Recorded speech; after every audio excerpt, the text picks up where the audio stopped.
When I buy a high-yield share, I look for two different things. The obvious one is a handsome cash payment every year in the dividend itself, but I also want to see signs that the shares themselves are undervalued and that I could be getting some growth too. When I bought shares in Lloyds Banking Group LSE, LLOY, in 2015 at 76p, I thought I saw both. But though I've had a couple of years of rising dividends, the share price has actually fallen.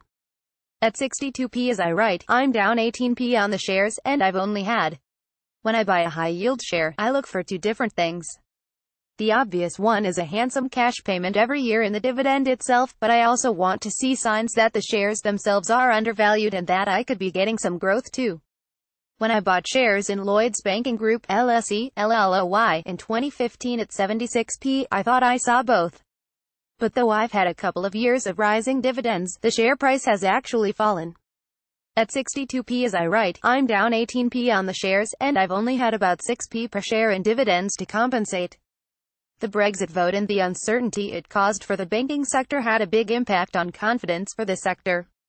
And I also can't help feeling that institutional investors might remain wary of the banking sector until the UK government has finally sold off its stake in Royal Bank of Scotland.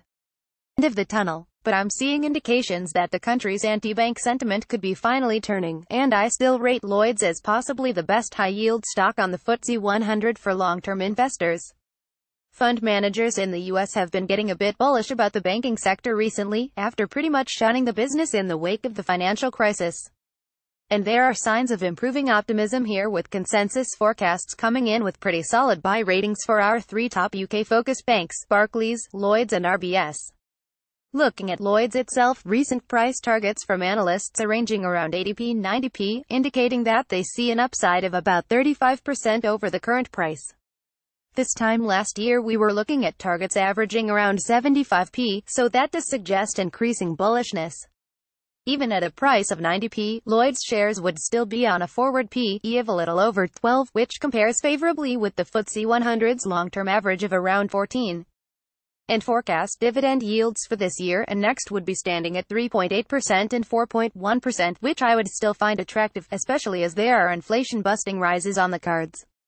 As it stands, at today's price, we're looking at P/E multiples of only 9.2 this year and 8.4 next, which I reckon would look cheap even without good dividends. And Lloyds is expected to deliver a yield of 5.5% in 2018, followed by 5.9% in 2019. What dividend seekers want in its full-year results for 2017, Lloyds reiterated its commitment to progressive and sustainable ordinary dividends whilst maintaining the flexibility to return surplus capital to shareholders. And we've already started seeing the second part of that in action. In March, the bank commenced a share buyback program and is expected to repurchase up to £1 billion in shares. To me, Lloyds looks like a strongly cash-generative company which is paying good dividends and is committed to returning capital to shareholders whenever there's surplus knocking around. That convinces me I really am seeing the two things I want: high dividends and a likelihood of share price growth. I do think we might still have to wait until we see the final shape of our Brexit agreement before Lloyds shares start to appreciate significantly, but for long-term investors that's really no time at all.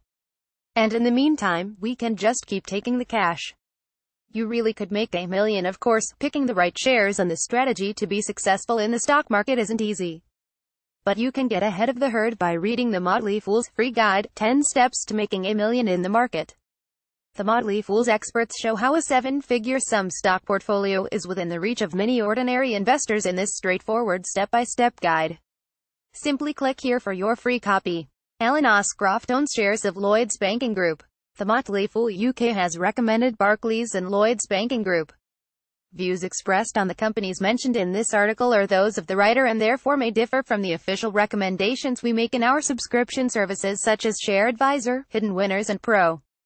At The Motley Fool we believe that considering a diverse range of insights makes us better investors.